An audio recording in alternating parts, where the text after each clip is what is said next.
کی حیثیت سے حلف اٹھا لیا ہے۔ ضمیر حسین ضمیر کی رپورٹ میں دیکھتے ہیں۔ انصاف کے امیدوار اسد قیصر نے اسپیکر قومی اسمبلی کی حیثیت سے حلف اٹھا لیا۔ سبکدوش ہونے والے اسپیکر سردار ایاز صادق کی زیر صدارت قومی اسمبلی کا اجلاس ہوا، جہاں خفیہ رائے شماری کے ذریعے پہلے مرحلے میں اسپیکر کا انتخاب کیا گیا۔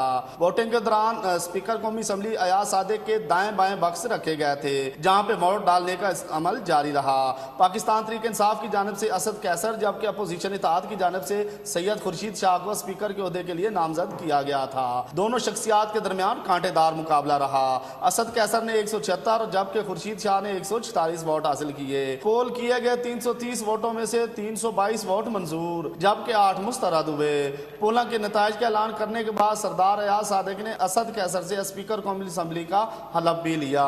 جمہوریت کی کامیابی کے لیے آج کا دن بھی بڑا اہم ثابت ہوا، جس میں اسپیکر اور ڈپٹی اسپیکر کے لیے ووٹنگ کا مرحلہ خوش اسلوبی سے مکمل ہوا۔ کیمرہ مین ملک شاہ زیب کے ساتھ